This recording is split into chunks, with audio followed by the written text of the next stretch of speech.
Hi you guys, how are you guys doing today? So far, we have already talked about creating our why. You have shared it with us, you've dug deep, you've really reached down and decided why you want to be a part of this fitness journey. And we talked about setting up SMART goals, small goals that you can, that are measurable and attainable and realistic, that you can reach in a timely manner, something to help keep you on track, to keep you motivated as we work towards our big, hairy goal. I need you to dig deep and to really figure out what it is you want to achieve. What is that one thing that you want so badly that you are going to have to work hard for, but you know you can do it if you really, really dig deep and work hard?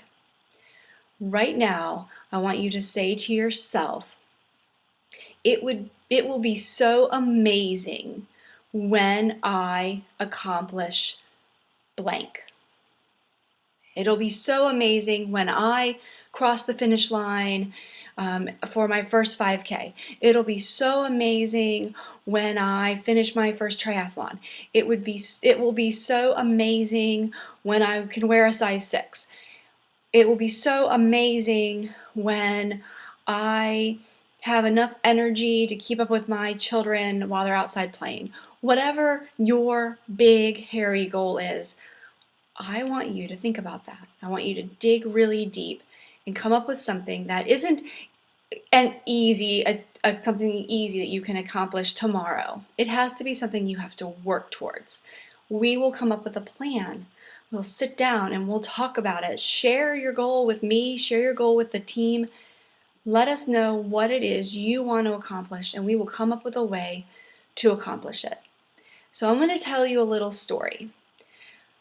When I was in Germany, my husband deployed, kind of par for course for being in the military, shortly after we arrived. So I had my 2 boys, I was in Germany, and I'm like, what am I going to do during this time? I'm tired, I need to exercise, I need to figure out some way to kind of get myself back to where I wanted to be. I was about a year postpartum and I was really ready to start focusing on my workouts. So I decided to do P90X, and I made this goal for myself that, I really try not to get hung up on the number on the scale, because the number on the scale isn't always a true indicator to what my fitness level is. So I prefer to be between 18 and 17% body fat. I know that sounds really low, but I know that when I'm in my top condition, that's kind of where I like to maintain my body fat. So I wanted to finish at the end of this deployment when he was going to come back. I wanted to be between 17 and 18% body fat, and I wanted to fit into a size 6 pants. At the time I was wearing like an 8. So I wanted to jump down at least one size. Anything more would be awesome too, but at least one size. And I decided, I committed to P90X the whole cycle. I was like, I'm going to do it no matter what. I'll drop my boys off at school, or I'll get up early. I'm going to get it done, because I knew that I had to get it done in order to feel like I was accomplishing something. And it gave me something to focus on other than the fact that my husband was gone. It gave me energy. I know that sounds funny, but getting up and doing my workouts in the morning, I always felt so much better later in the day when I was struggling, when I didn't do my workouts. So the energy level, I needed that. So time went by, and there were days where I didn't want to get up. There were days when I really, really, really just didn't want to do that workout. But I dug deep and I got it in. And I can't say that I was 100% perfect. I'm not going to lie and say that I did it every single day, because there were for sure days where it just didn't happen. And I think you always have to listen to your body. Sometimes your body just tells you you can't do it that day. You can't use that as an excuse for every workout, but I think occasionally you do have to honestly listen to what your body is saying. So I dug deep, I watched what I was eating, I did my workouts. When my husband came back, I had reached my goal. I was feeling phenomenal. I felt great inside and out.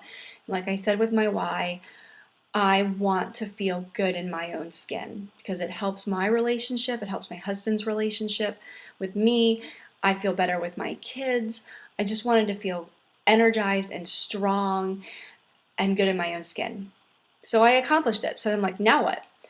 I personally, I like to have goals. I need something to work towards. So the next thing I decided to do was sign up for a marathon.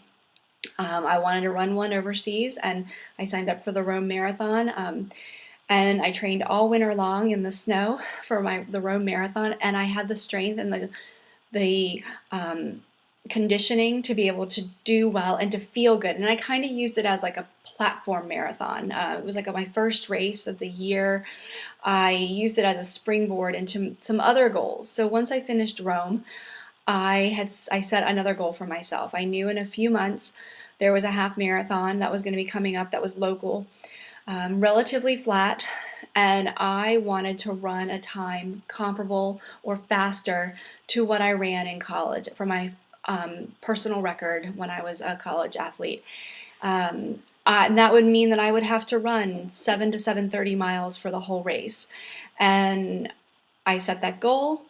I worked really hard. I kept my nutrition in check.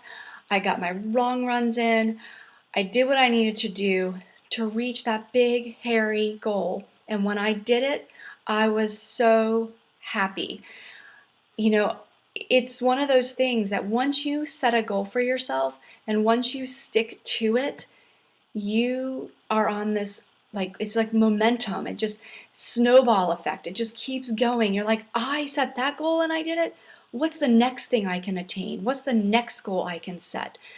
So right now, I want you to think about, what is that one goal? What is that one thing that would be so awesome if you could do it? And how are we going to accomplish that goal?